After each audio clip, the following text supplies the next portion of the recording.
Hello दोस्तों, स्वागत है आप लोगों का अपने यूट्यूब परिवार अरुण अकेडमी में। आज की क्लास में हम लेकर आए हैं 7 जुलाई 2024 को जो एग्ज़ाम हुआ था सीटेट पेपर 2, उसी का सामाजिक विज्ञान यानी कि एसएसटी के 60 मोस्ट इम्पॉर्टेंट प्रश्न लेकर आए हैं जो 7 जुलाई 2024 को एग्ज़ाम हुआ था। चलते हैं दोस्तों, देख लेते हैं, जल्दी से आप लोग भी देख लीजिए और एनालिसिस करिएगा कि एग्ज़ाम में कैसा प्रश्न बनता है। उसी के आधार पे आप जहां मन करे वहां उस प्लेटफॉर्म से आप तैयार कर सकते हैं। देखिए, पहला क्वेश्चन क्या है। भारत के भौतिक मानचित्र में यदि आपको दक्कन के पठार को पहचानना है तो यह किस रंग से दर्शाया गया है? क्या नारंगी रंग से, या भूरा रंग से, या हरा रंग से, या पीला रंग से? तो ऑप्शन नंबर 4 को हम लोग लॉक कर देंगे। पीला रंग से दर्शाया गया है। ये जो दक्कन के पठार, क्या ये दक्कन के पठार की आकृति भी पूछ लेती है तो इसकी आकृति कैसी है? तो इसकी आकृति त्रिभुजाकार है। यह भारत के 8 राज्यों में विस्तृत है। कितने? भारत के 8 राज्यों में विस्तृत है और इस पठार की औसत ऊंचाई लगभग 600 मीटर है। किसकी? दक्कन के पठार की औसत ऊंचाई कितनी है? तो 600 मीटर है। चलते हैं, नेक्स्ट क्वेश्चन देख लेते हैं। देखिए, निम्नलिखित में से मृदा अपरदन और क्षीणता को नियंत्रित करने के उपायों का चयन कीजिए। देखिए, इसका ऑप्शन यहाँ पे दिया है। क्या क्या हो सकता है वह देख लेते हैं। देखिए, मल्च बनाना, या अति चराई, या वेदिका फार्म, या बीज की फसल उगाना। तो ऑप्शन नंबर हम लोग ढूंढेंगे। देखिए, मल्च बनाना हो गया, वेदिका फार्म हो गया और बीज की फसल उगाना जो मृदा अपरदन क्षीणता को नियंत्रित करता है। तो मल्च बनाना, वेदिका फार्म और बीज की फसल उगाना। तो ऑप्शन नंबर हम लोग देख लेते हैं 1, 3, 4 किसमें है। तो ऑप्शन नंबर 1, 3, 4 ऑप्शन नंबर 2 में है। तो ऑप्शन नंबर 2 लॉक कर देंगे। चलते हैं, देख लेते हैं एक बार मल्चिंग यानी कि मल्च बनाना किसे कहते हैं। मल्चिंग यानी कि मल्चिंग एक ऐसी प्रक्रिया है जिसका उपयोग मिट्टी को नम बनाए रखने, या खरपतवारों को दबाने, या मिट्टी को ठंडा रखने व सर्दियों में पाले की समस्या से पौधों को सुरक्षित रखने हेतु किया जाता है। और जो वेदिका फार्म होती है, वेदिका फार्म उसे कहते हैं जो पहाड़ी एवं पर्वतीय ढलानों पर कृत्रिम वेदिकाओं में की जाने वाली कृषि है जिसके अंतर्गत मेढ़ बनाकर मृदा अपरदन को रोका जाता है। बीज की फसल यानी कि इंटरक्रॉपिंग प्रक्रिया इसे कहते हैं। क्या? इंटरक्रॉपिंग प्रक्रिया के अंतर्गत जब एक फसल कट जाती है तो उस खेत में उगाई गई दूसरी फसल पानी से मिट्टी को नष्ट नहीं होने देती है, जिसे मृदा अपरदन नहीं होता है। तो 1, 3, 4 हमारा सत्य हो जाएगा। तो ऑप्शन नंबर 2 हम लोग लॉक कर देंगे, 1, 3 और 4। चलते हैं नेक्स्ट क्वेश्चन पे दोस्तों। देखिए, नेक्स्ट क्वेश्चन क्या कह रहा है।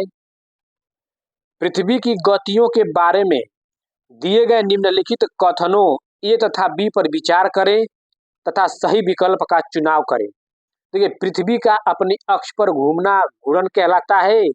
अब बी क्या कह रहा है। पृथ्वी का अक्ष एक काल्पनिक रेखा है जो अपनी कक्षीय सतह से 33.5 डिग्री का कोण बनाती है।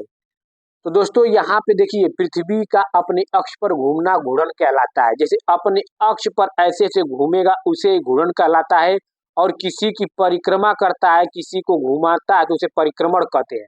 तो अपने अक्ष पर घूमना क्या कहलाता है? घूर्णन कहलाता है।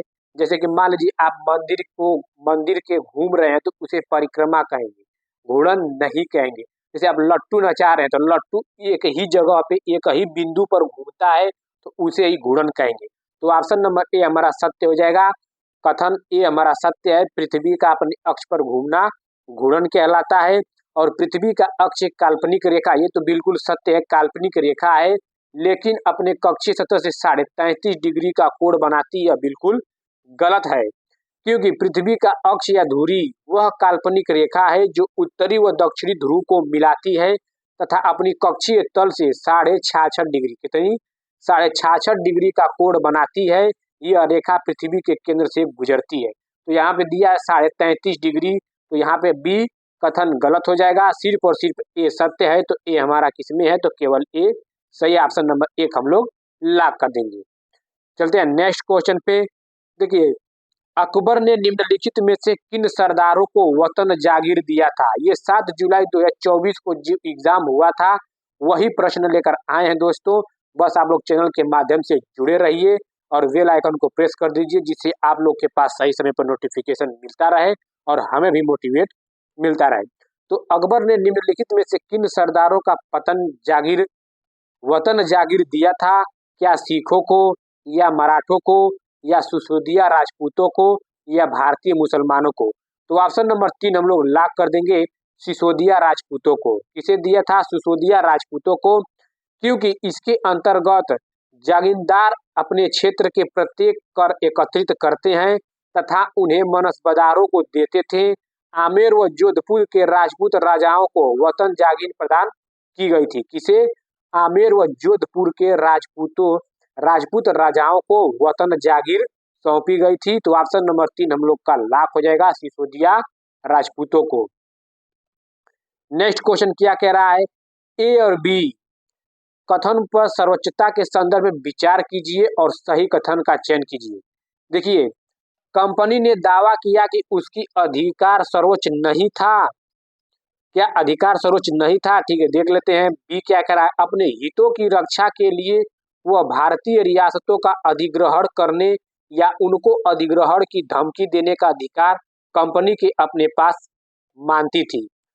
तो दोस्तों यहाँ पे देखिए, ए गलत है किंतु बी सही है, क्योंकि सर्वोच्चता के अधिकार के संदर्भ में ब्रिटिश ईस्ट इंडिया कंपनी ने अपने अधिकार को ही सर्वोच्च माना था। किसे? ब्रिटिश ईस्ट इंडिया ने अपने अधिकार को ही सर्वोच्च माना था तथा अपने हितों की रक्षा के लिए कंपनी द्वारा भारतीय रियासतों का अधिग्रहण करने का या उनको अधिग्रहित धमकी देने का अधिकार को उचित माना है।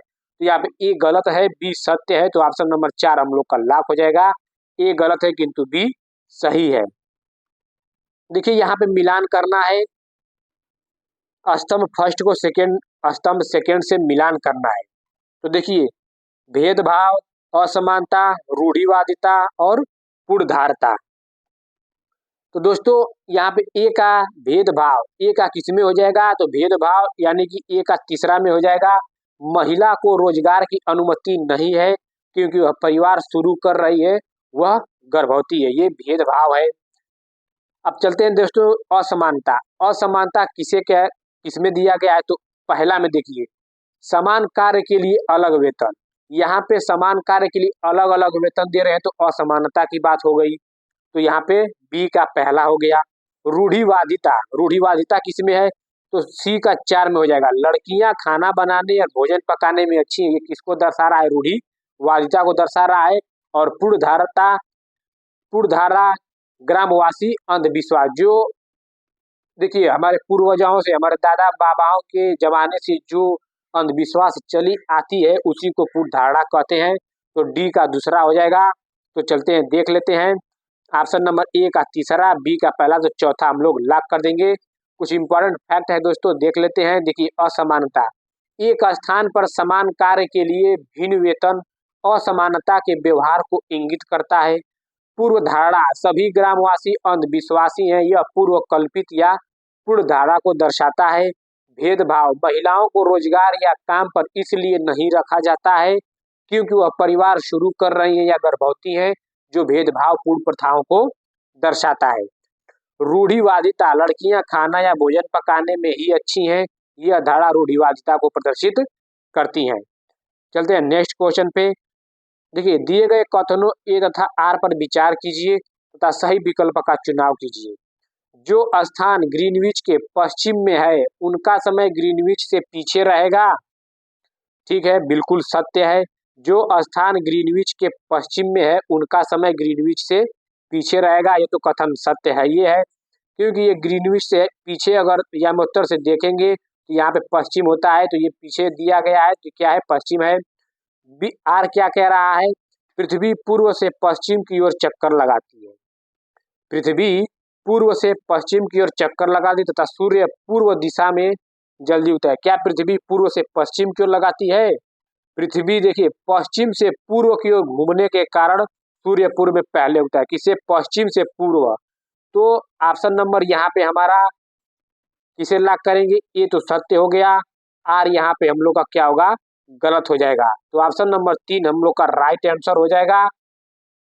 तो दोस्तों यहाँ पे दिया है यही कि पश्चिम, पूर्व से पश्चिम की ओर बात कर रहा है, लेकिन हमारी जो पृथ्वी है वो किस तरफ? पश्चिम से पूर्व की ओर घूमने के कारण सूर्य पूर्व में पहले उगता है। तो ऑप्शन नंबर 3 राइट हो जाएगा, ए सही है, आर गलत है। चलते हैं नेक्स्ट क्वेश्चन।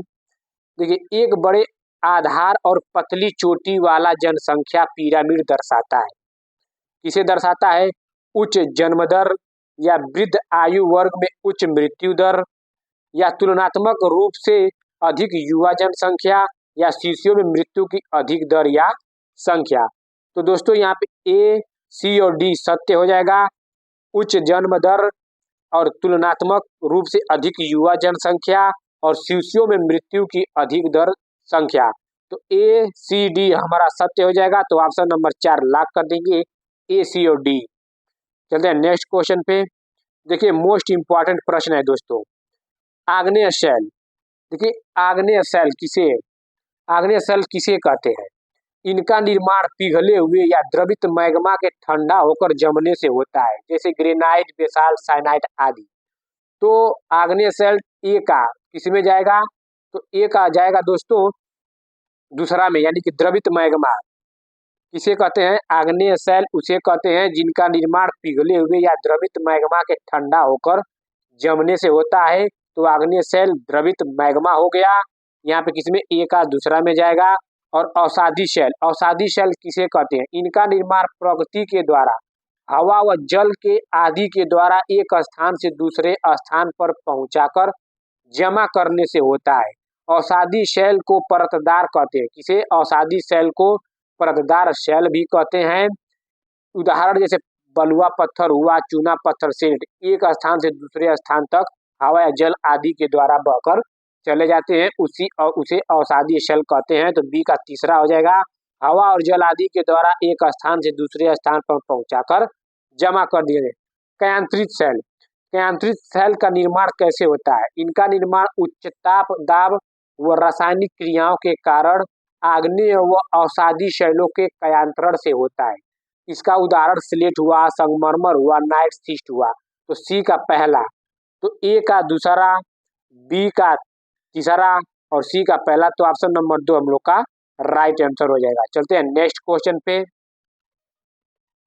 देखिए, अमेजन बेसिन के बारे में निम्नलिखित में से कौन से कथन सही है? देखिए, पूरे वर्ष यहाँ गर्म और नम जलवायु रहती है। यहाँ लोग कर्तन व दहन कृषि करते हैं। लोग मुख्यतः धान उगाते हैं। बेसिन में कई स्थानों तक पहुंचने के लिए हवाई जहाजों तथा हेलीकॉप्टरों का भी प्रयोग किया जाता है। तो दोस्तों देखिए, बी, सी और ए, बी और डी हमारा सत्य हो जाएगा, ए, बी और डी। क्योंकि अमेजन बेसिन भूमध्य रेखीय क्षेत्र में स्थित है। भूमध्य रेखीय, देखिए ये मेरा पृथ्वी है, बीचों बीच से जो रेखा जाती है उसी को विषुवत रेखा और भूमध्य रेखा कहते हैं। तो ये क्या है? भूमध्य रेखा में ही अमेजन बेसिन स्थित है, जिसके कारण यहाँ पूरे वर्ष जलवायु गर्म व नम रहती है, जिसके कारण वर्ष भर उच्च तापमान व पर्याप्त वर्षा होती है। तो अमेजन बेसिन के स्थानीय लोग अपनी जीविका यानी कि आजीविका के लिए कृषि पर निर्भर हैं। ये लोग कर्तन व दहन, मतलब कर्तन व दहन क्या होता है? ये कर्तन व दहन ये होता है काटो और जलाओ कृषि पद्धति का उपयोग करते हैं। कर्तन और दहन का मतलब ही काटो और जलाओ। यहाँ उगाई जाने वाली प्रमुख फसलों में सोयाबीन हुआ, मक्का, चावल, गन्ना, आलू शामिल है। अमेजन बेसिन में घने जंगल व सीमित सड़क और संरचना के कारण परिवहन हेतु विभिन्न स्थानों पर पहुंचने के लिए विमान व हेलीकॉप्टर का भी प्रयोग किया है। तो यहाँ पे ऑप्शन नंबर हमारा सत्य हो जाएगा, ए, बी और डी। ए, बी और डी, क्योंकि यहाँ पे धान सिर्फ और धान यहाँ पे दे दिया है, लोग मुख्यतः धान उगाते हैं। मुख्यतः धान नहीं उगाते हैं, धान उगता है, इसके साथ सोयाबीन, मक्का, गन्ना, आलू सब उगता है। तो मुख्यतः दिया है सिर्फ और सिर्फ धान को बताया गया, इसीलिए सी गलत है। ये प्रीवियस ईयर एग्जामों में जो पूछा हुआ है और आयोग ने ए, बी, डी को भी सत्य माना है। तो ऑप्शन नंबर 4 हमारा लॉक हो जाएगा, ए, बी और डी।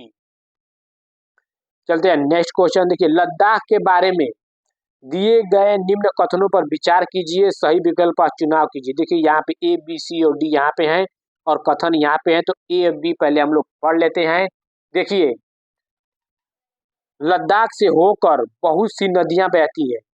अब बताइए, लद्दाख से होकर बहुत सी नदियां बहती हैं, बिल्कुल सत्य है, लद्दाख से होकर बहुत सी नदियां बहती हैं, तो ऑप्शन ए तो हमारा सत्य हो गया। बी क्या कह रहा है, अधिक ऊंचाई होने के कारण यहाँ की जलवायु अत्यधिक ठंडी होती है, बिल्कुल सत्य। यहाँ अधिक ऊंचाई होने का जलवायु यहाँ पे ठंडी तो होती ही है, तो बी भी हमारा सत्य हो गया, यानी कि ए बी तो सत्य हो गया। सी देख लेते हैं, हिमालय की वृष्टि छाया क्षेत्र होने के बावजूद यहाँ उच्च वर्षा पाई जाती है। क्या यहाँ पे उच्च वर्षा पाई जाती है? नहीं, यहाँ पे उच्च तापमान रहेगा तब तो वर्षा होगी, लेकिन यहाँ ठंडी पाई जाती है, तो यानी कि सी गलत हो गया। यह क्षेत्र बर्फीली हवा एवं तेज जलाने वाले ताप का अनुभव करता है, बिल्कुल, यानी कि डी भी सत्य। ए बी और डी सही है, तो ऑप्शन नंबर 4 हम लोग लॉक कर देंगे, ए बी और डी। क्योंकि जो लद्दाख समुद्र है, लद्दाख समुद्र तल से 2500 से 700 मीटर तक की ऊंचाई पर स्थित है। यहाँ का वार्षिक औसत तापमान 5 डिग्री सेल्सियस तथा वृष्टि छाया 3.2 इंच है। लद्दाख वृष्टि छाया क्षेत्र में स्थित है, जिसके कारण यहाँ वर्षा बहुत कम होती है, तो ऑप्शन नंबर ए बी और डी हमारा सत्य हो जाएगा। चलते हैं नेक्स्ट क्वेश्चन। देखिए, आरंभिक वर्षों में भारतीय राष्ट्रीय कांग्रेस ने अंग्रेजों के खिलाफ बहुत सारे आर्थिक मुद्दे उठाए, सही उत्तर का चयन कीजिए। देखिए, कांग्रेस का कहना था कि भारत में ब्रिटिश शासन के कारण से ही गरीबी और अकाल पड़ी, बिल्कुल ये सत्य है। कांग्रेस का भारत में ब्रिटिश शासन के कारण ही गरीबी और अकाल पड़ रहे हैं। बी क्या कह रहा है, इसने मांग की कि लगान कम किया जाए तथा फौजी खर्चों में कटौती की जाए, ये भी सत्य है। का भारतीय राष्ट्रीय कांग्रेस ये जो है अंग्रेजों के खिलाफ ये भी बात कही थी।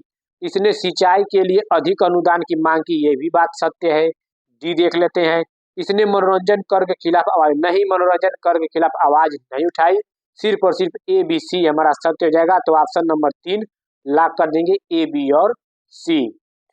चलते हैं नेक्स्ट क्वेश्चन पे। देखिए, निम्नलिखित में से कौन सा कथन अशोक के धम्म के विषय में सही है? अशोक के धम्म के विषय में, इसमें किसी देवता की पूजा की आवश्यकता नहीं थी। क्या अशोक के धम्म में? बिल्कुल सत्य, यहाँ किसी, इसमें क्या है, अशोक के धम्म में पूजा की आवश्यकता नहीं थी, नहीं मानी थी, तो यानी कि ये भी सत्य हो गया। इसमें किसी बलि कर्मकांड की आवश्यकता नहीं थी, बिल्कुल सत्य, यहाँ पे बलि कर्म की आवश्यकता भी नहीं थी। सी क्या करा, धर्म के विचार बुद्ध के उपदेशों से प्रेरित थे, बिल्कुल सत्य, धर्म के जो विचार थे वो बुद्ध के उपदेशों से प्रेरित थे। और लोगों को धर्म की शिक्षा देने के लिए अशोक ने बौद्ध भिक्षुओं की नियुक्ति की, ये जरूरी नहीं है कि लोगों को धर्म की शिक्षा देने के लिए अशोक ने बौद्ध की नियुक्ति की, यानी कि गलत हो जाएगा, तो ए बी हमारा सत्य हो जाएगा। तो ए बी और सी, ऑप्शन नंबर 4 लॉक कर देंगे, ए बी और सी। क्योंकि जो मौर्य शासक थे अशोक का धर्म वो नैतिक दिशा यानी निर्देशों व सिद्धांतों से प्रेरित था, जिसका उद्देश्य सामाजिक सद्भाव, सहिष्णुता व अहिंसा को बढ़ावा देना था। इसमें किसी देवी देवता या देवी की पूजा या बलि कर्म की आवश्यकता नहीं थी, जो इसे पारंपरिक वैदिक प्रथाओं से अलग करता था। तो यहाँ पे ऑप्शन नंबर 3 4 हम लोग का राइट आंसर हो जाएगा, ए बी और सी। चलते हैं नेक्स्ट क्वेश्चन। देखिए, नीचे दो कथन ए और बी श्री नारायण गुरु के संबंध संदर्भ में है।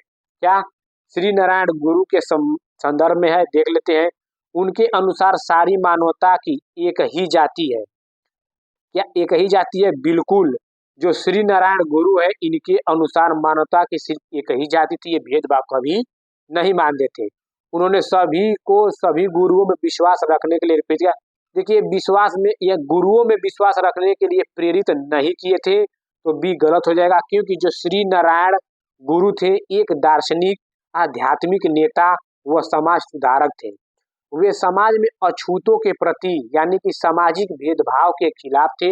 उन्होंने एक ही संप्रदाय या जाति के भीतर सभी व्यक्तियों की समानता की वकालत की थी और सभी मनुष्यों के लिए एक जाति, एक धर्म व एक ईश्वर का नारा दिया था। तो ऑप्शन नंबर 1 सिर्फ और सिर्फ सही रहेगा, बी गलत है।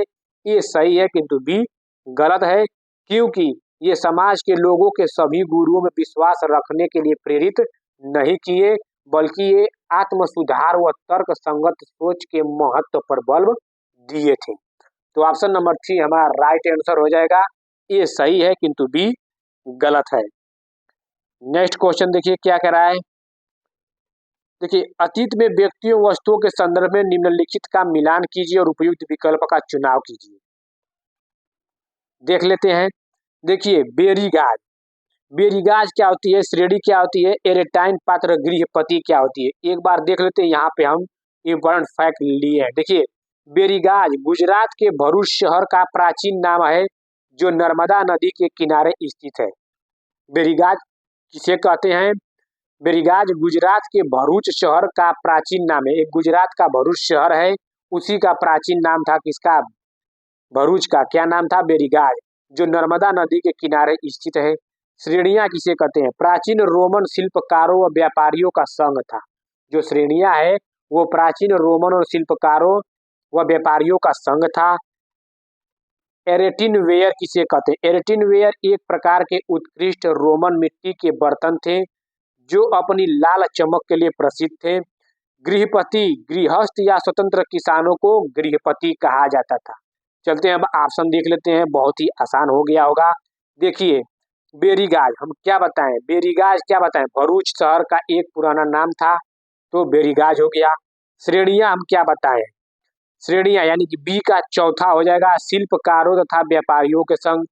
एरेटाइन यानी कि सी का पहला, मुहर लगे लाल चमकदार बर्तन, गृहपति स्वतंत्र कृषक। यानी कि ए का चौथा, बी का ए का चौथा हो गया, नहीं ए का दूसरा हो गया दोस्तों भरूच शहर, ए का दूसरा, बी का चौथा, सी का पहला, डी का तीसरा। तो ऑप्शन नंबर एक हम लोग का राइट आंसर हो जाएगा। चलते हैं नेक्स्ट क्वेश्चन। यहाँ पे देखो, अगर नहीं देखे तो आप लोग याद कर लीजिएगा, ये हम बता दिए हैं। देखिए, वायुमंडल की किस परत में वायु की बहुत पतली परत होती है? तो वायुमंडल की किस परत में वायु की बहुत पतली होती है? तो वायुमंडल की बहिर्मंडल में क्या होती है? वायु की पतली परत होती है। बहिर्मंडल में वायु की परत बहुत पतली होती है। यह वायुमंडल की सबसे पतली परत है। क्या बहिर्मंडल जो है वायुमंडल की सबसे पतली परत है, जिसमें हाइड्रोजन व हीलियम, क्या? हाइड्रोजन, हाइड्रोजन और हीलियम, हाइड्रोजन और हीलियम गैस की प्रधानता होती है। इस मंडल में वायुमंडलीय कण इतने विरल होते हैं कि वे एक दूसरे से टकराए बिना सैकड़ों किलोमीटर की यात्रा कर सकते हैं। मतलब जो है यह मंडल, इस मंडल में इतने दूर दूर होते हैं, इतने दूर दूर कण होते हैं कि एक दूसरे से बिना टकराए कई किलोमीटर तक यात्रा कर सकते हैं। तो वायुमंडल की सबसे पतली परत बहिर्मंडल को कहते हैं। चलते हैं नेक्स्ट क्वेश्चन। देखिए, विविधता में एकता मुहावरा किसने दिया? विविधता में एकता मुहावरा किसने दिया? क्या पंडित जवाहरलाल नेहरू ने दिए, या मोहनदास करमचंद गांधी ने दिए, या सुभाष चंद्र बोस ने, या सरदार वल्लभ भाई पटेल ने? तो विविधता में एकता का मुहावरा का नारा पंडित जवाहरलाल नेहरू ने दिए। ऑप्शन नंबर एक हमारा राइट आंसर हो जाएगा, पंडित जवाहरलाल नेहरू। दोस्तों, ये 7 जुलाई 2024 को जो एग्जाम हुआ था वही प्रश्न हम लेकर आए हैं। सारा का सारा प्रीवियस ईयर धीरे धीरे हम करा देंगे, प्लेलिस्ट आप लोग जाकर देख सकते हैं। निम्नलिखित में से कौन सा कथन 12वीं सदी की मंदिर निर्माण में प्रयुक्त शिल्प विज्ञान तकनीकी के विकास के बारे में सही है? देखिए, अधिरचना का भार शिखरों पर डाल दिया जाता था। क्या? अधिरचना का भार शिखरों पर डाल दिया जाता था, बिल्कुल सत्य है, ये 12वीं सदी में है, ठीक है। निर्माण में बलुआ पत्थर, पत्थर के छोटे टुकड़ों के मिश्रण का तेजी से प्रयोग होने लगा। तो यहाँ पे दोस्तों बी गलत हो जाएगा, क्योंकि जो 12वीं शताब्दी में मंदिर निर्माण में प्रयुक्त शिल्प विज्ञान तकनीक के अंतर्गत अधिरचना का भार शिखरों पर न डालकर मेहराब पर डाल दिया जाता था। तो यहाँ पे दोस्तों आप लोग का गलत हो जाएगा, क्योंकि क्योंकि ये क्वेश्चन गलत दे दिया था। आयोग ने भी इसको माने थे। क्या माने थे? आयोग इस पे लड़के याचिका, मतलब कि पैसा देकर इस क्वेश्चन को चैलेंज किए थे, क्योंकि ये क्वेश्चन आयोग ने गलत दे दिए थे। क्योंकि ये जो अधिरचना का भार शिखरों पर डाल दिया था, ये शिखरों पे नहीं, ये मेहराब पर डाल दिया था। तो यहाँ पे गलत हो जाएगा, ये क्वेश्चन मेहराब पे डालते थे। सिर्फ और सिर्फ इसमें देखिए केवल बी सही रहेगा। क्योंकि ये आयोग ने ए को यहाँ पे सही माने हैं, बी को गलत मान दिए थे, इसलिए यहाँ पे मेहराब रहेगा। और जो निर्माण में बलुआ पत्थर के छोटे टुकड़ों के मिश्रण का तेजी से प्रयोग होने लगा, ये 12वीं शताब्दी में ये सत्य है। सत्य है तो यानी कि ए गलत है, बी सत्य है यहाँ पे, क्योंकि इस पे लड़के ने चैलेंज किए थे तो हम बता दे रहे हैं, क्योंकि आयोग ने इसका उत्तर ए माना था, लेकिन उत्तर बी सत्य होगा, इसीलिए हम आपको बता दिए पहले ही। आप लोग सजग रहिएगा, ऐसे ऐसे लोगों से ऐसे ऐसे क्वेश्चनों को आप लोग ध्यान रखिएगा। देखिए, निम्नलिखित में से कौन सा ग्राम भोजक के लिए सही नहीं है? क्या कौन सा ग्राम भोजक के लिए सही नहीं है? देख लेते हैं। सामान्यतः एक ही परिवार के लोग इस पद पर कई पीढ़ियों तक बने रहते हैं। इनकी जमीन पर इनके दास और मजदूर काम करते थे। गांव का कर वसूलने का काम राजा सामान्यतः इन्हीं ही को सौंप देते थे। ये न्यायाधीश और पुलिस का काम नहीं करते थे। बिल्कुल सत्य है। यहाँ पे देखिए, ग्राम भोजन के लिए सही नहीं है तो यही है, ये न्यायाधीश और पुलिस का काम नहीं करते थे, क्योंकि भारत के उत्तरी भाग में गांव के मुखिया को ग्राम भोजक कहा जाता था। क्या? गांव के मुखिया को ग्राम भोजक कहा जाता था। यह पद वंशानुगत प्रकृति का था। प्राय इस पद पर एक ही परिवार के लोग कई पीढ़ियों तक बने रहते थे। ग्राम भोजक सबसे बड़ा भूस्वामी होता था। इनकी भूमि पर खेती करने के लिए अनेक दास और मजदूर काम करते थे। क्योंकि यह पद शक्तिशाली था, इसलिए राजा गांव का कर वसूलने का काम ग्राम भोजक को ही देते थे, और जो इसके अन्य कार्य पुलिसकर्मी और न्यायाधीश के थे। तो इसलिए यहाँ पे कथन 4 जो है ये गलत हो जाएगा। और ये ग्राम भोजक के लिए जो ऑप्शन पहला, दूसरा, तीसरा सत्य है, लेकिन नहीं का नहीं पूछा है, तो ऑप्शन नंबर 4 हमारा राइट आंसर हो जाएगा। निगेटिव का निगेटिव पूछा है। चलते हैं नेक्स्ट क्वेश्चन पे। देखिए, निम्न में से कौन सा या कौन से युग्म सही सुमेलित है? देखिए, काफी, चाय। काफी ठंडी और शुष्क जलवायु, या चाय गर्म और उच्च वर्षा। तो ऑप्शन नंबर हम लोग 4 को लॉक कर देंगे। न तो ए और न ही बी सत्य है, क्योंकि काफी की फसल उगाने के लिए अनुकूल परिस्थितियों में ठंडी और गर्म उष्णकटिबंधीय जलवायु की आवश्यकता होती है। क्या? ठंडी और गर्म, लेकिन यहाँ पे ठंडी और शुष्क दिया है, इसलिए गलत हो जाएगा। जबकि चाय की खेती के लिए मध्यम आर्द्रता और गर्म जलवायु, क्या? मध्यम आर्द्रता और गर्म जलवायु, यहाँ पे उच्च वर्षा दे दिया है, यानी कि ये भी गलत। तो ऑप्शन नंबर 4 राइट हो जाएगा। न तो ए और न ही बी सत्य है। चलते हैं नेक्स्ट क्वेश्चन। भूतपूर्व रियासत श्रेणी लागू थी। स्वतंत्रता के समय केवल 1947 से 1948 के आसपास, या 1947 या 48 और 1956 के बीच, जब उन्हें प्रशासनिक इकाइयों के रूप में मान्यता मिली। बिल्कुल सत्य, ऑप्शन नंबर 2 यहाँ पर राइट आंसर हो जाएगा। जो भूतपूर्व रियासतों की श्रेणियां वर्ष 1947 से 48 व 1956 के बीच की अवधि को संदर्भित करती है, जब इन्हें राज्यों के पुनर्गठन व मौजूदा राज्यों के करने से पूर्व प्रशासनिक इकाइयों के रूप में मान्यता दी गई थी। और वर्ष 1947 में, क्या? 1947 में भारत विभाजन से पूर्व 584 रियासतें थीं, जिन्हें देशी राज्यों के रूप में भी जाना जाता था। तो ऑप्शन नंबर 2 हमारा राइट आंसर हो जाएगा। 1947, 48 और 1956 के बीच, जब उन्हें प्रशासनिक इकाइयों के रूप में मान्यता मिली, तभी लागू हुआ था भूतपूर्व रियासत श्रेणी। Next question. 19वीं सदी के औपनिवेशिक भारत में लड़कियों को घर पर ही पढ़ाया जाता था। क्योंकि वे पढ़ाई के साथ साथ घरेलू काम भी कर सकें। बिल्कुल सत्य है। लोग मानते थे कि सार्वजनिक स्थानों पर जाने से बिगड़, बिल्कुल, ये 19वीं सदी के औपनिवेशिक में ये बात मानते थे। लोग अपने संबंधियों मित्रों से उनकी शिक्षा के तथ्य छुपाते नहीं थे, घर पे पढ़ाते थे, तो वो बताते थे कि हमारी लड़की घर पे पढ़ रही है। तो ए बी सत्य हो जाएगा, सी गलत है। तो ऑप्शन नंबर 1 हमारा राइट आंसर हो जाएगा, ए और बी। Next question. निम्नलिखित में से कौन केसरी नामक अखबार, जो ब्रिटिश शासन का कट्टर आलोचक बन गया था, का संपादक था? क्या ज्योतिराव फूले, या बाल गंगाधर तिलक, या महात्मा गांधी, या लाला लाजपत राय? तो बाल गंगाधर तिलक हम लोग लॉक कर देंगे। ऑप्शन नंबर 2 हमारा राइट आंसर हो जाएगा, क्योंकि बाल गंगाधर तिलक केसर समाचार पत्र के संपादक थे।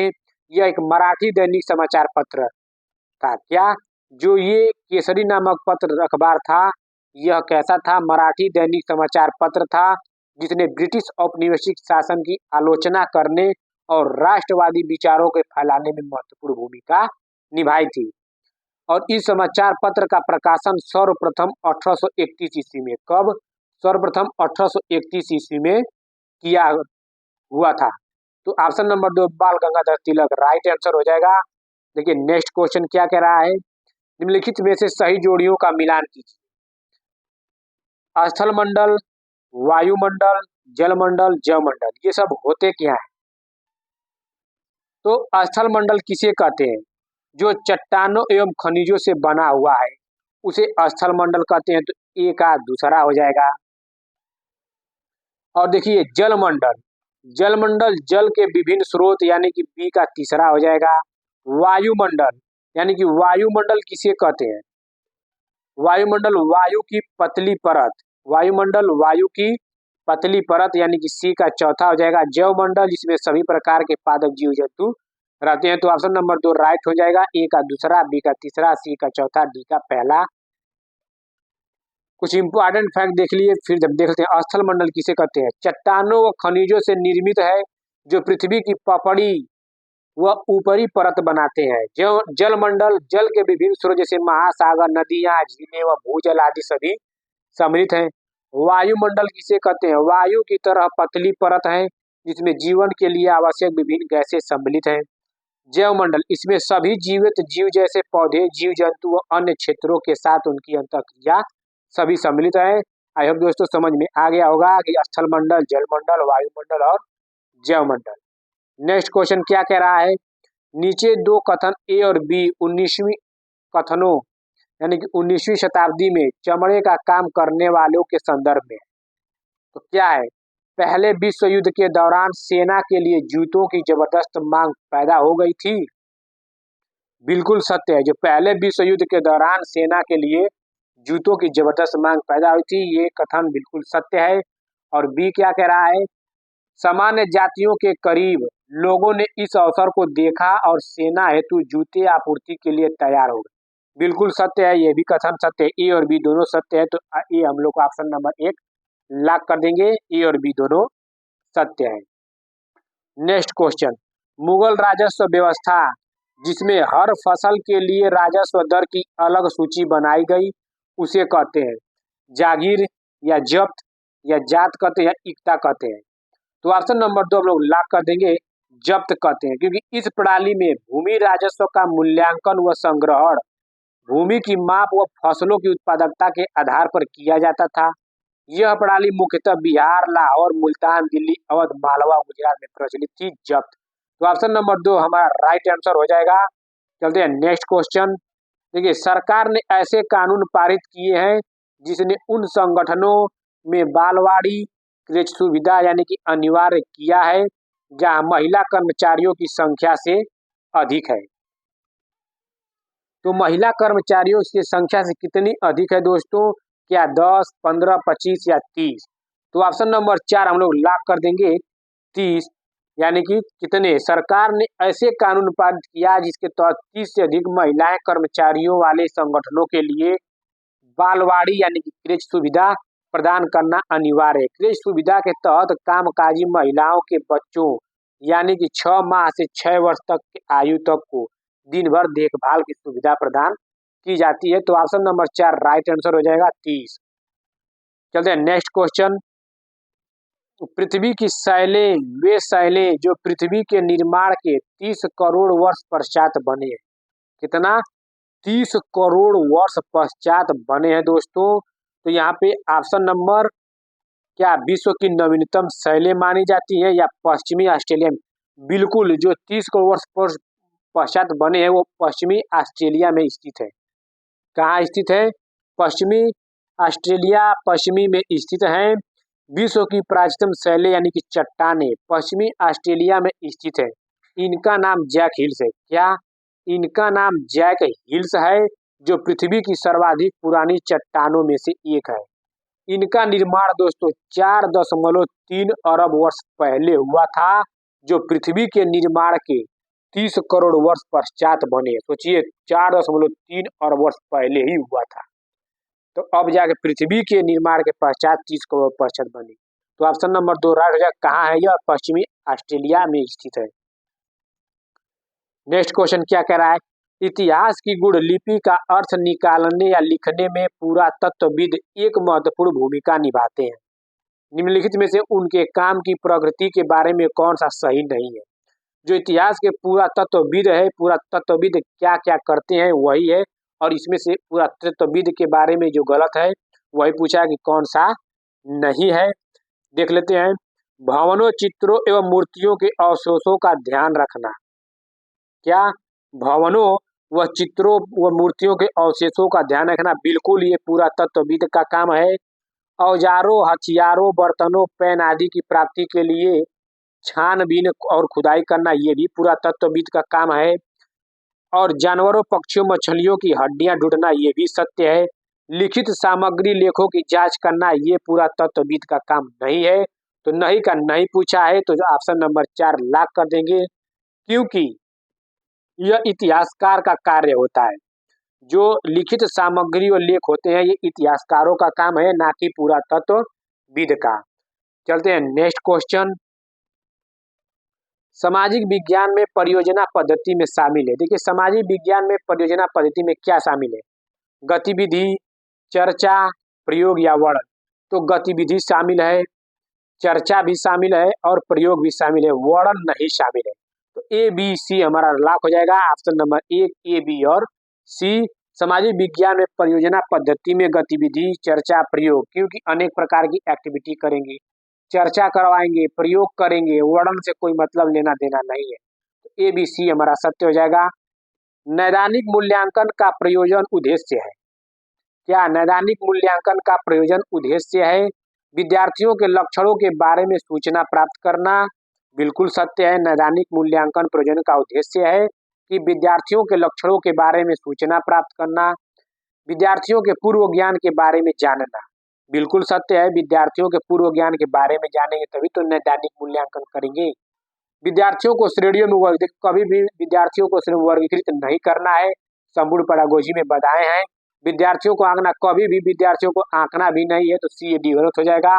ए और बी हमारा सत्य हो जाएगा। तो option number A B, option number 4 lock कर देंगे, ए और बी। नेक्स्ट क्वेश्चन क्या कह रहा है? देखिए सामाजिक विज्ञान की शिक्षिका बच्चों को अपनी कक्षा के लिए नियम बनाने को कहती हैं, और ये नियम एक चार्ट पेपर पर लिखे जाते हैं। सभी बच्चे इन नियमों के पालन की सहमति देते हैं। यह चार्ट कक्षा में चिपका दिया जाता है ताकि छात्र इसे संदर्भ के तौर पर प्रयोग में ला सके। इस गतिविधि को निम्न में से किस संप्रत्यय को पढ़ाने हेतु प्रारंभिक गतिविधि के रूप में लिया जा सकता है? क्या? विविधता या हाशिया का प्रजातंत्र या बाजार। तो ऑप्शन नंबर 3 हम लोग लॉक कर देंगे, प्रजातंत्र, क्योंकि ये नियम जो प्रजातंत्र होती हैं सभी बच्चे इन नियमों के पालन को सहमति देते हैं। ये चार्ट कक्षा में लगा दिए जाते हैं। प्रजातंत्र यही होता है कि सभी एक समान रूप से, किसी को अलग मतलब किसी को उच्च या निम्न न देखे जाए, सभी को एक समान, यानी कि लोकतंत्र, प्रजातंत्र, जहाँ नियम सामूहिक रूप से बनाए जाते हैं और सभी के द्वारा उनके पालन हेतु सहमति की व्यक्त की जाती है। तो ऑप्शन नंबर 3 राइट आंसर प्रजातंत्र हो जाएगा। देखिए सामाजिक विज्ञान की प्रकृति के संबंध में निम्नलिखित कथनों यानी कि अभिकथन ए और तर्क आर पर विचार कीजिए। तो अभिकथन ए क्या कह रहा है? देखिए सामाजिक विज्ञान ने तथ्यों से वस्तुगत एवं क्रमबद्ध, क्या? वस्तुगत एवं क्रमबद्ध मार्ग से निपटने हेतु अपनी स्वयं की विशिष्ट विधियां विकसित की हैं। क्या? स्वयं की विशिष्ट विधियां विकसित की हैं, बिल्कुल सही है। तर्क आर क्या कह रहा है? प्राकृतिक विज्ञान से भिन्न सामाजिक विज्ञान में लोकप्रिय भावनाओं के दबाव से तथ्यों और लोगों ने विश्लेषण को पृथक करना कठिन है, बिल्कुल सही भी है और व्याख्या भी कर रहा है। ए और आर दोनों सही है तथा आर ए की सही व्याख्या, क्योंकि इन विधियों में गुणात्मक शोध, केस स्टडी, सांख्यिकी व विश्लेषण जैसे पद्धतियां सम्मिलित हैं। क्योंकि ये सामाजिक विज्ञान में व्यक्ति परक, व्याख्याओं और सामाजिक प्रभावों में निपटा जाता है जो तथ्यों के अवलोकन और विश्लेषण को प्रभावित करते हैं। तो ऑप्शन नंबर 1 राइट हो जाएगा। ए और आर दोनों सही है तथा आर ए की सही व्याख्या करता है। लोकतंत्र को दर्शाने हेतु निम्नलिखित में से किसका प्रयोग किया गया? लोकतंत्र को दर्शाने के लिए दोस्तों लोक सम्मान व स्वतंत्र हैं, ठीक है। लोग धनी और समृद्ध होते हैं। लोग संघर्ष को दूसरों की तुलना में बेहतर तरीके से सुलझाते हैं। सरकार अधिक जवाबदेह और तर्कसंगत होता है। देखिए दोस्तों, इसमें मतभेद हुआ था, लड़के इसको चैलेंज किए थे क्योंकि लोकतंत्र का शाब्दिक अर्थ है जनता का शासन, अर्थात ऐसे प्रणाली में जिसमें राज्य की शक्ति लोगों या राज्य की जनता में निहित होती है। लोकतंत्र में लोग समान, स्वतंत्र और समृद्ध होते हैं। इसके अतिरिक्त लोग संघर्ष दूसरों की तुलना में बेहतर तरीके से सीखते हैं। यहाँ पे सभी विकल्प सही है। देखिए, सभी लोग स्वतंत्र हैं, लोग धनी और समृद्ध होते हैं, लोग संघर्ष को दूसरों की तुलना में बेहतर तरीके से और सरकार को, यहाँ पे सभी विकल्प सत्य हैं। लेकिन कभी कोई भी ऑप्शन में सभी विकल्प नहीं दिया था, इसलिए आयोग ने सबको नंबर समान दिए हैं, इसको चैलेंज किया गया था। तो क्योंकि यही ऑप्शन थी पेपर में, ये नहीं कि हम अपने मन से बनाए हैं दोस्तों। जो प्रीवियस ईयर एग्जाम 7 जुलाई 2024 को हुआ था, सेम वही उठाकर लेकर आए हैं। और इस क्वेश्चन ऑप्शन 1, 2, 3 चारों का चारों सत्य है, लेकिन किसी में भी ऑप्शन ये चारों नहीं दिया है। तो यहाँ पे एक एक नंबर सबको समान मिला था। चलते हैं नेक्स्ट क्वेश्चन। देखिए, निम्नलिखित में से कौन से प्रश्न संज्ञानात्मक प्रक्रिया के विश्लेषणात्मक पक्ष को आंकते हैं? क्या संज्ञानात्मक को? तो देख लेते हैं। वे राष्ट्रीय पाठ्यचर्या उद्देश्य क्या है जिनको धरोहर संबंधी परियोजना के द्वारा संपादित किया जा सकता है? बिल्कुल सत्य है, ठीक है। इतिहास की विधियां एक विज्ञान 2 कला एवं प्रबंध अध्ययनों के शोध में कैसे सहायक है? बिल्कुल सत्य है। इसमें भी विश्लेषणात्मक तथ्य है। विविध भारती कार्यक्रमों को कितनी क्षेत्रों भाषा में स्थान? देखिए, अब विविध भारती है जो ये विविध भारतीय को आपको तो पता है, आप लोग इसे मान लो न्यूज में बता दिया जाएगा कि विविध भारतीय कार्यक्रम 4 भाषाओं में आएगी, 5 भाषाओं में आएगी। तो इसमें तर्क वितर्क यानी कि संज्ञानात्मक कहाँ हुआ? आप विश्लेषणात्मक कहाँ कर रहे हैं? नहीं न कर रहे हैं, यानी कि तीसरा नहीं होगा। चौथा देख लेते हैं। आपके द्वारा देखे गए 2 ऐतिहासिक धारावाहिकों पर, बिल्कुल आप धारावाहिकों पर, ऐतिहासिक जो धारावाहिक है उस पे आपको समीक्षा लिखनी है, तो अपने मन से तो उस पे संज्ञानात्मक विश्लेषण करेंगे। भरूड़ क्या है, किस शहर क्षेत्र या लोकप्रिय है? तो भरूड़ के बारे में आपको पहले से ही पता है, यानी कि 3 और 4 गलत, 3 और 5 गलत हो गया। तो एक देखिए, राष्ट्रीय पाठ्यचर्या उद्देश्य परियोजना द्वारा संपादित किया जाता था, इस पे विश्लेषण है। इतिहास की विधियां विज्ञान कला एवं प्रबंध अध्ययनों के शोध में कैसे सहायक है? तो तर्क वितर्क करेंगे, ये भी 1, 2, 4 सत्य होगा क्योंकि ये संज्ञानात्मक पक्ष के अंतर्गत आएंगे। तो 1 और 2, 4 किसमें है? 1, 2 और 4 ऑप्शन नंबर 3 हम लोग लॉक कर देंगे। चलिए नेक्स्ट क्वेश्चन। देखिए, निम्न में से कौन से विकल्प निष्पक्ष सुनवाई के मूलभूत तत्व है? निष्पक्ष सुनवाई के मूलभूत तत्व हैं दोस्तों। देख लेते हैं ऑप्शन पहला क्या कह रहा है। मुकदमा जनता के सामने खुली अदालत में चलाया जाता है। ये बताइए, बिल्कुल सत्य है। निष्पक्ष सुनवाई के मामले में भाई सत्य है, तो पहला तो सत्य हो गया। दूसरा देख लेते हैं। आरोप पत्र और अभियोजन पक्ष द्वारा पेश किए गए सभी साक्ष्यों की एक प्रति आरोपी को दिए। बिल्कुल आरोपी को भी दी जाती है एक प्रति। तीसरा क्या कह रहा है? तीसरा कह रहा है बचाव पक्ष के वकील, क्या बचाव पक्ष के वकील को अभियोजन पक्ष की ओर से पेश किए गए सारे गवाहों को 0 मौका नहीं दिया जाता है, मौका दिया जाता है बचाव पक्ष को, यानी कि तीसरा गलत हो गया। न्यायाधीश अदालत के सामने वकीलों द्वारा दिए गए कथनों के आधार पर फैसला करते। बिल्कुल, यानी कि 1, 2, 4 हमारा सत्य हो जाएगा। तो ऑप्शन नंबर 3 हम लोग राइट आंसर लॉक कर देंगे, 1, 2 और 4। नेक्स्ट क्वेश्चन क्या कह रहा है? देखिए, राष्ट्रीय शिक्षा नीति, क्या राष्ट्रीय चिकित्सा आयोग दोस्तों, राष्ट्रीय चिकित्सा आयोग थोड़ा सा घूम गया था, कोई बात नहीं दोस्तों, आते हैं फिर से। देखिए, राष्ट्रीय चिकित्सा आयोग की चिकित्सा आचार संहिता में कहा गया है प्रत्येक चिकित्सक को जहां तक संभव हो उन दवाओं को निर्धारित करना चाहिए जो कहलाती है, क्या आनुवंशिक दवाइयां कहलाती हैं, या वैश्विक बांड, या जेनेरिक दवाइयां, या प्राचीन उपचार, तो ये जेनरिक दवाइयाँ कहलाती हैं। तो ऑप्शन नंबर 3 लॉक हो जाएगा, जेनरिक दवाइयाँ।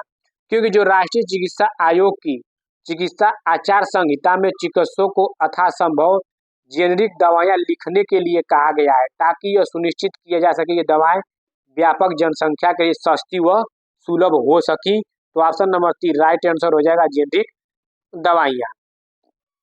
कथन ए यहाँ पे है, कथन बी और ऑप्शन नीचे है। ठीक है, देख लेते हैं कथन ए पहले। देखिए कथन ए क्या कह रहा है, प्राकृतिक विज्ञान सामाजिक विज्ञान से श्रेष्ठ है और यह होनहार विद्यार्थियों का क्षेत्र है। क्या प्राकृतिक विज्ञान सामाजिक विज्ञान का श्रेष्ठ है? सामाजिक विज्ञान के ही तो अंतर्गत आएगा प्राकृतिक विज्ञान, यानी कि यह गलत हो जाएगा। चलते हैं बी देख लेते हैं। सामाजिक विज्ञान सामाजिक सांस्कृतिक और विश्लेषणीय कौशलों को प्रदान करने के लिए आवश्यक है, जो वर्तमानी स्वतंत्र विश्व में समन्वय बैठाने के लिए आवश्यक है। बिल्कुल सत्य है, यानी कि बी सत्य है दोस्तों। ये देखिए भाग्य कहाँ,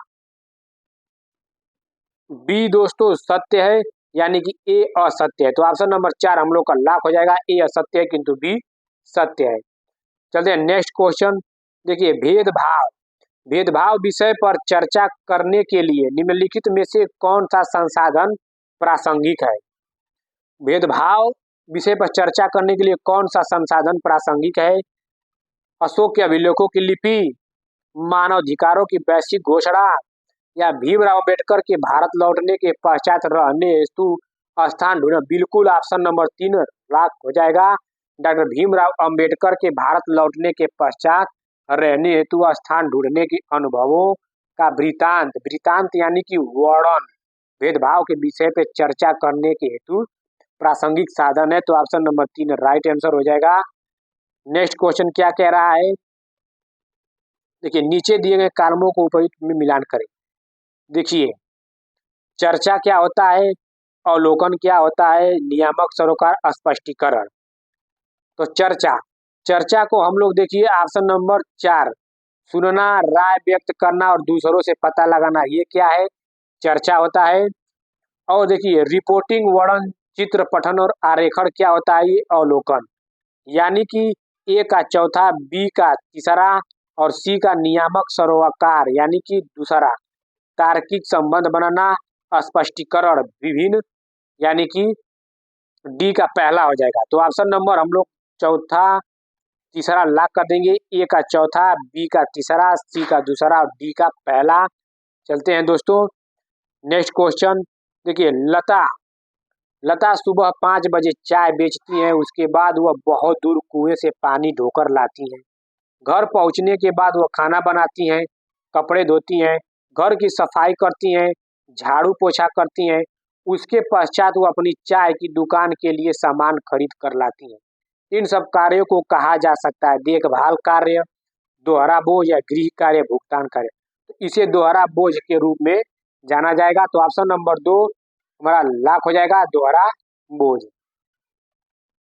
नेक्स्ट क्वेश्चन क्या कह रहा है, सामाजिक विज्ञान के मूल्यांकन रूपरेखा के निर्माण में शिक्षकों की भागीदारी महत्वपूर्ण मानी जाती है। क्या शिक्षकों की भागीदारी महत्वपूर्ण मानी जाती है? समसामयिक घटनाओं और प्रचलित परिवर्तनों को समाकलित करने के लिए बिल्कुल सत्य हो जाएगा। पाठ्यचर्या और मूल्यांकन को केवल विषय केंद्रित बनाने में केवल विषय केंद्रित बनाने के लिए गलत हो जाएगा। केवल शिक्षकों को एक संसाधन के रूप में, केवल शिक्षकों के संसाधन के रूप में, ये भी गलत। शिक्षकों के अनुभवों के इस्तेमाल के द्वारा शिक्षकों के स्तर के अनुरूप आवश्यक, शिक्षकों के स्तर के अनुरूप नहीं, बालक के स्तर के अनुरूप आप पाठ्यक्रम चलाएंगे। तो ये भी गलत हो जाएगा। ऑप्शन नंबर केवल और केवल पहला सत्य हो जाएगा। चलते हैं नेक्स्ट क्वेश्चन। देखिए कथन ए और आर पे तर्क कर रहे हैं। देखिए अभी कथन ए क्या कह रहा है, विद्यार्थियों को कक्षा में प्रश्न पूछने हेतु प्रोत्साहित किया जाना चाहिए।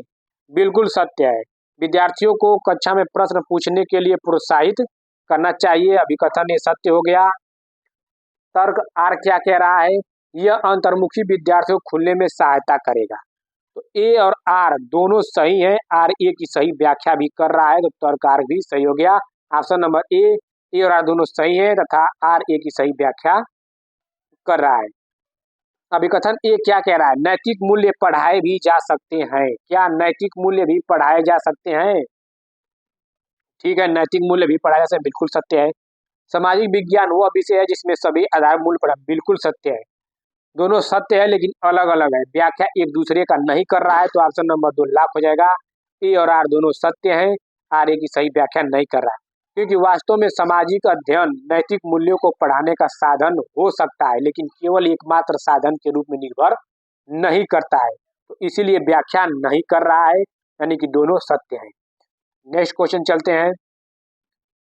कक्षा कक्ष की दीवारों पर भारतीय संविधान में उद्घृत मौलिक अधिकारों और कर्तव्यों को लिखा गया है। यह बच्चों को मुख्यतः अवलोकन, कल्पना, याद करना, तर्क करना, किसमें के रूप में? अवलोकन यानी कि ऑब्जर्वेशन के रूप में, ऑब्जर्वेशन के रूप में देखेंगे तो ऑप्शन नंबर 1 राइट हो जाएगा, अवलोकन। चलते हैं नेक्स्ट क्वेश्चन। निम्न में से क्या एक परियोजना कार्य जिसमें छात्रों को प्रामाणिक वास्तविक दुनिया की समस्या समाधान के द्वारा अर्जित किया जा सकता है? समालोचनात्मक सोच कौशल का विकास, विषय ज्ञान व कौशल में सुधार, रचनात्मक और नवीनता में, सहयोग और टीम वर्क को बढ़ा, बिल्कुल सहयोग और टीम वर्क को बढ़ावा देने में, जैसे कि प्रोजेक्ट वर्क हुआ दोस्तों, ये क्या है? वास्तविक दुनिया की समस्या समाधान द्वारा अर्जित किया जा सकता है, तो सहयोग और टीम वर्क को बढ़ावा देना, तो ऑप्शन नंबर 4 राइट हो जाएगा। सामाजिक विज्ञान में एक अच्छी तरह से तैयार किए पोर्टफोलियो, देखिए पोर्टफोलियो का काम क्या होता है, तो देख लिए उद्देश्य पूर्व व्यवस्थित, बिल्कुल पोर्टफोलियो उद्देश्य पूर्व व्यवस्थित होना चाहिए। विद्यार्थियों के नियमित कार्यों और गतिविधियों दर्शाना चाहिए, बिल्कुल विद्यार्थियों के नियमित कार्य गतिविधियों को दर्शाना चाहिए। रिपोर्ट कार्ड बनाने में, बिल्कुल रिपोर्ट कार्ड बनाने में बालक पर केंद्रित होता है, बालकों का उसमें पोर्टफोलियो में क्या अचीवमेंट है, क्या कमियां हैं, क्या बालक की सारी एक्टिविटी है, सब पोर्टफोलियो उसके बारे में होता है। तो विद्यार्थियों को कार्यों का लंबे समय का संग्रह, बिल्कुल लंबे समय का संग्रह होता है, एक क्लास से जब दूसरी क्लास में जाता है तो उसका सब डाटा उसमें रहता है, तो 1, 2 और 4, तो ऑप्शन नंबर 4 लाख हो जाएगा, 1, 2 तथा 4। नेक्स्ट क्वेश्चन चलते हैं। आप अपने क्षेत्र के भूकंप पीड़ित व्यक्तियों की वास्तविक व सही स्थिति के बारे में जानकारी एकत्रित करने के लिए किस विधि का प्रयोग करेंगे? तो आप अपने क्षेत्र में किस विधि का प्रयोग करेंगे? क्या खोजबीन पूछताछ विधि या सर्वेक्षण विधि, परियोजना विधि, यानी कि सर्वेक्षण विधि? देखिए अपने क्षेत्र में भूकंप पीड़ित तो सर्वेक्षण करेंगे तभी तो सर्वेक्षण विधि यहाँ पे सही होगा, क्योंकि इस विधि में अनेक व्यक्तियों से डेटा एकत्रित करने, उनका विश्लेषण करने, उसकी व्याख्या करने की प्रक्रिया शामिल है, तो ऑप्शन नंबर 2 राइट आंसर हो जाएगा, सर्वेक्षण विधि। नेक्स्ट क्वेश्चन क्या कह रहा है? निम्नलिखित में से कौन सी मूल्यांकन विधि सबसे ज्यादा उपयुक्त होगी जबकि छात्र छोटे छोटे समूहों में कार्य कर रहे हों और छात्रों का अलग अलग मूल्यांकन करना हो? तो क्या रूब्रिक्स या बहुविकल्पी प्रश्न, मौखिक प्रस्तुतिकरण, पोर्टफोलियो? तो ऑप्शन नंबर रूब्रिक्स 1 और 4, रूब्रिक्स और पोर्टफोलियो सबसे बेस्ट यहाँ पे होगा। रूब्रिक्स क्या होता है? मूल्यांकन विधि एक संरचित स्कोरिंग व दिशा निर्देश जो प्रदर्शन का आकलन करने के लिए एक विशिष्ट मानदंडों को रेखांकित करते हैं। पोर्टफोलियो विधि में छात्र के व्यक्तिगत प्रदर्शन के आकलन हेतु उसमें जो चिंतन हुआ, व्यक्तिगत योगदान, बच्चे की अचीवमेंट, कमियां, उच्च कमी क्या है, एक्टिविटी क्या है बच्चों की, पूरी ग्रेड उसमें शामिल रहती है, तो 1 और 4 सत्य हो जाएगा, ऑप्शन नंबर 4 में लॉक कर देंगे, पहला तथा चौथा रूब्रिक्स और पोर्टफोलियो। नेक्स्ट क्वेश्चन, भारतीय संविधान के अनुसार इस प्रकार का आरक्षण समानता के अधिकार का उल्लंघन नहीं है, समानता का अधिकार का उल्लंघन नहीं है, समान अवसर सुनिश्चित करने के लिए किसी के साथ विशेष व्यवहार अपनाना, बिल्कुल सत्य, यही हमारा राइट आंसर हो जाएगा, पहला समान अवसर सुनिश्चित करने के लिए किसी के साथ विशेष व्यवहार अपनाना। चलते हैं नेक्स्ट क्वेश्चन पे। देखिए निम्नलिखित में कौन आलोचनात्मक चिंतन कौशल को विकसित करने का अवसर पर, इसमें आलोचनात्मक चिंतन खोजना है दोस्तों। शाहजहानाबाद में मुगल शहर तैयार करने में यमुना ने क्या भूमिका निभाई? तो यमुना ने क्या भूमिका निभाई? बिल्कुल सत्य है, यमुना ने क्या भूमिका निभाई, यहाँ पे तर्क वितर्क की बात आएगी, आलोचनात्मक चिंतन कौशल बढ़ेगा। प्रेस वार्ता, प्रेस वार्ता का क्या प्रयोजन है, सरकार क्या कर रही है, इस पर प्राप्त करने में प्रेस वार्ता कैसे या किस प्रकार आपकी सहायता करती है, बिल्कुल सत्य, ये भी आलोचनात्मक चिंतन कौशल को उदाहरण, निदर्शित उदाहरणों के साथ बाजारों में, यानी बाजारों में अंतर करेंगे उदाहरणों के साथ, उदाहरण नहीं रहता तो बात रहती, लेकिन निदर्शित उदाहरणों से ये नहीं होगा। एक लोक सेवक के लिए आवश्यक है कि राजनीतिक रूप से तटस्थ हो, बिल्कुल सत्य ये भी है।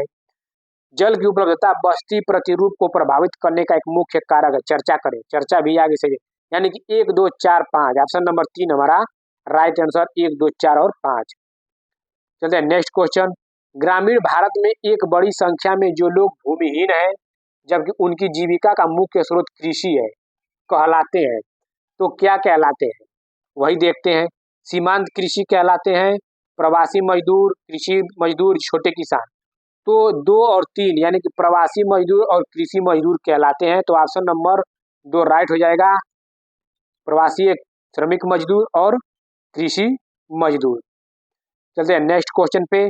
भारतीय संविधान में स्वतंत्रता, समानता और अंधत्व के विचार लिए गए थे, क्या अमेरिकी क्रांति से, या फ्रांसीसी क्रांति से, या रूस की क्रांति से, या मैग्ना कार्टा से? तो ऑप्शन नंबर 2 हम लोग लॉक कर देंगे, फ्रांसीसी क्रांति से। भारतीय संविधान की प्रस्तावना स्वतंत्रता, समानता और बंधुत्व के विचार फ्रांसीसी क्रांति यानी कि 1789 ईस्वी में प्रेरित है। भारतीय संविधान विश्व का सबसे बड़ा लिखित व व्यापक संविधान है दोस्तों, और यह अंशतः कठोर व अंशतः लचीला है, और इसका ऑप्शन नंबर 2 राइट, फ्रांसीसी क्रांति से। नेक्स्ट क्वेश्चन क्या कह रहा है? निम्नलिखित में से कौन सी स्थिति किसी विद्यालय में लिंग तटस्थ वातावरण का उदाहरण है? लिंग तटस्थ का उदाहरण है लड़कियों की एक समूह या रंगोली बनाने का। रंगोली बना लड़कियों के द्वारा तो लिंग तटस्थ का गलत हो जाएगा। लड़कों के समूह वार्षिकोत्सव, बिल्कुल वार्षिकोत्सव में अवसर देखेंगे कि हर स्कूल में कहीं लड़कियां होती हैं तो वहाँ पे लड़कों को भेद है, तो लिंग तटस्थ का वातावरण हो गया बेस्ट उदाहरण। लड़कियों के समूह नृत्य प्रतियोगिता, यहाँ पे लड़के द्वारा नृत्य प्रतियोगिता अधिक सही रहता है, ये भी गलत। लड़कों के समूह अतिथियों के लिए बिल्कुल सत्य, 2 और 4 ऑप्शन नंबर 4 लाइक हो जाएगा, 2 और 4 सत्य है। नेक्स्ट क्वेश्चन क्या कह रहा है? भारत के किस क्षेत्र में आदिवासी समुदाय की सघनता सबसे अधिक है? तो किस क्षेत्र में है? तो पूर्वी भारत में सबसे अधिक है, तो ऑप्शन नंबर 3 लाख हो जाएगा, क्योंकि पूर्वी भारत में विशेषतः झारखंड, उड़ीसा, पश्चिम बंगाल और छत्तीसगढ़ राज्यों में आदिवासी समुदाय की संख्या सर्वाधिक है। जनजाति समुदाय अपनी संस्कृति, भाषाओं और परंपराओं के समृद्ध विविधता को क्या करते हैं? संरक्षित रखते हैं, तो ऑप्शन नंबर 2 पूर्वी भारत। नेक्स्ट क्वेश्चन देखिए, कथन और ए और कथन आर क्या कह रहा है? देखिए, ग्रामीण क्षेत्रों में गैर कृषि गतिविधियों में निवेश ग्रामीण शहरी पलायन को कम कर सकता है, बिल्कुल सत्य है दोस्तों। ग्रामीण क्षेत्रों में गैर कृषि गतिविधियों में निवेश ग्रामीण शहरी पलायन कर सकता है, कथन ए सत्य हो गया। आर क्या कर रहा है? एक विशिष्ट मौसम के दौरान पलायन में वृद्धि होती है जब ग्रामीण क्षेत्रों में कोई कृषि गतिविधियां नहीं, बिल्कुल सत्य, व्याख्या भी सही कर रहा है, तो ऑप्शन ए और दोनों सही है, और आर ए की सही व्याख्या कर रहा है। क्योंकि दोस्तों इसमें क्या है कि जिसमें ग्रामीण द्वारा रोजगार की तलाश में शहरी क्षेत्रों की ओर पलायन करने के दबाव को कम किया जा सकता है। तो ग्रामीण क्षेत्र एक विशिष्ट मौसम या मौसमी हुआ प्रवास तब होता है जब कृषि गतिविधियां प्रचलित नहीं होती है, तभी दूसरे पलायन करते हैं दोस्तों। तो यहाँ पे ए और दोनों सही है, आर ए की सही व्याख्या भी करता है। चलते हैं नेक्स्ट क्वेश्चन। विविधता विषय पर कार्य देने हेतु एक अध्यापिका अपने कक्षा के 30 विद्यार्थियों को छोटे छोटे समूहों में बांटना चाह रही है। निम्नलिखित में समूह निर्माण का कौन सा तरीका सबसे उचित होगा? विद्यार्थियों की सुविधा अनुसार, या आगे से पीछे के क्रम में बैठने के क्रम के अनुसार, या विद्यार्थियों के पिछली परीक्षा में आए अंकन घटते क्रम, या विषम यादृक्ष समूहों जो किसी खेल पर आधारित हो? बिल्कुल सत्य, ऑप्शन नंबर 4 हमारा राइट आंसर हो जाएगा। चलते हैं दोस्तों नेक्स्ट क्वेश्चन पे। सामाजिक विज्ञान पाठ्यचर्या में अनेकत्व की संकल्पना को निम्नलिखित में से कौन सा कथन सटीकता को दर्शाता है? सही विकल्प का चयन करिए। तो एकल विचारधारा की प्रमुखता, या अनेक परिप्रेक्ष्यों और विविध दृष्टिकोण को सम्मिलित करना, तो ऑप्शन नंबर 2 हमारा राइट आंसर हो जाएगा, अनेक परिप्रेक्ष्यों और विविध दृष्टिकोण को सम्मिलित करना।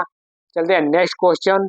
संविधान एक क्षेत्र में रहने वाले लोगों के बीच नागरिक नामक संबंध निर्धारित करता है, और यह किसको निर्धारित करता है? तो ऑप्शन नंबर 3 लोगों और सरकार के बीच संबंध को दोस्तों, इसको लोगों और सरकारों के बीच संबंध को निर्धारित करता है, तो ऑप्शन नंबर 3 राइट हो जाएगा, लोगों और सरकारों के बीच संबंध। ये क्वेश्चन हम रखे हैं दोस्तों, जस्ट पढ़ाए हैं, ये क्वेश्चन आप लोग बताइएगा। ये क्वेश्चन जो मतभेद था, तो ये आप लोग कमेंट बॉक्स में कमेंट करके बताइए कि इस क्वेश्चन का आंसर क्या होगा। अकबर ने निम्नलिखित में से किन सरदारों को वतन जागीर दिया था? सिखों को, मराठों को, सिसोदिया राजपूतों को या भारतीय मुसलमानों को? आप लोग ऑप्शन बताइएगा कमेंट बॉक्स में कमेंट करके कि इसका कौन सा उत्तर सही होगा। ठीक है दोस्तों, आप लोगों का बहुत बहुत धन्यवाद।